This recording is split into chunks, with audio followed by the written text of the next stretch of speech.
General principle of acoustic of building and acoustic of auditorium. भवन और सभागृह की सुश्रव्यता के लिए सामान्य सिद्धांत। जब आवाज की दृष्टि से हम किसी खुले या बंद स्थान पर विचार करते हैं तो यह विषय ध्वनि से संबंधित उस शास्त्र की ओर हमारा ध्यान आकर्षित करता है जिसे भवन ध्वनिकी यानी आर्किटेक्चरल एकॉस्टिक्स कहा जाता है।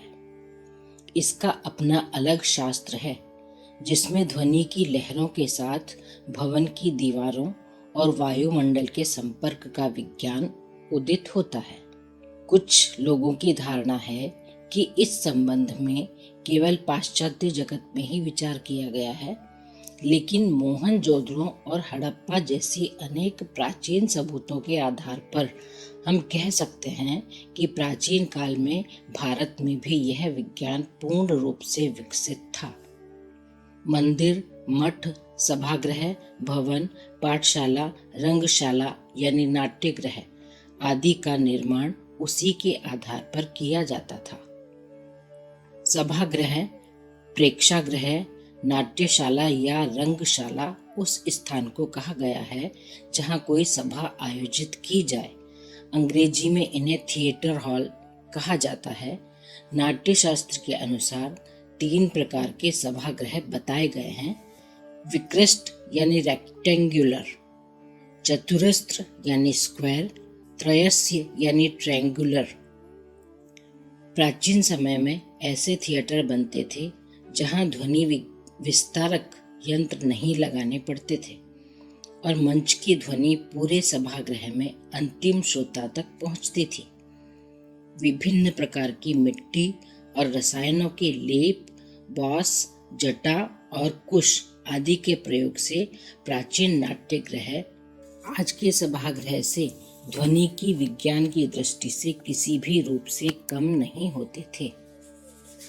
अमेरिका के श्री सॉबिन ने कुछ अनुसंधान करके भवन ध्वनि की सिद्धांत में कुछ नए संशोधन किए जिन्हें ज्यामितिक ध्वनि किरणों का सिद्धांत यानी जियोमेट्रिक एकॉस्टिक रे थ्योरी कहते हैं। सॉबिन ने किसी सभागृह में ध्वनि से उत्पन्न होने वाली प्रतिध्वनि की प्रक्रिया, सभागृह का आकार, मान तथा उस स्थल की ध्वनि शोषण यानी साउंड एब्जॉर्प्शन करने वाली सामग्री तथा उसकी क्षमता, इन तीनों के पारस्परिक संबंध को प्रस्थापित करने में सफलता प्राप्त की।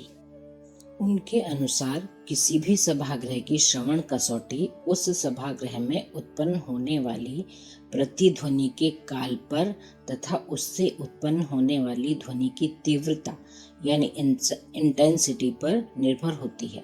कुछ समय के बाद प्रोफेसर सॉबिन एक नया सिद्धांत सामने लाए जिसे ध्वनि तरंग सिद्धांत यानी एकॉस्टिक वेव थ्योरी कहा जाता है। इस सिद्धांत के अनुसार सभागृह को एक अनुनादक यानी रेजोनेटर माना जाता है।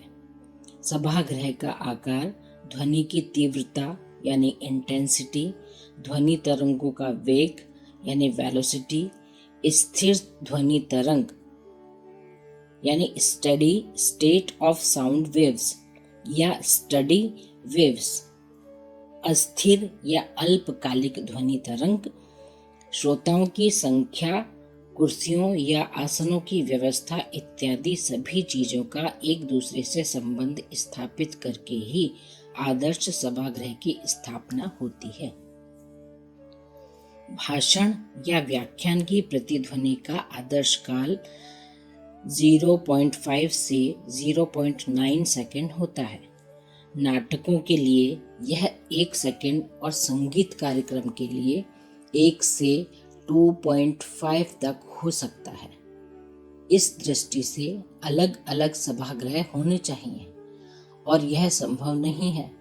अतः प्रतिध्वनि काल 1 से 1.5 सेकंड निर्धारित करके एक ही सभागृह का निर्माण कर लिया जाता है जो सभी कार्यक्रमों के लिए उपयोगी होता है।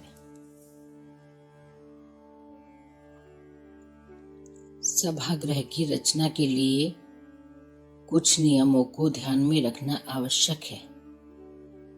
जैसे पहला है, ऐसे सभागृह की ऊंचाई 15 फीट से अधिक नहीं होनी चाहिए।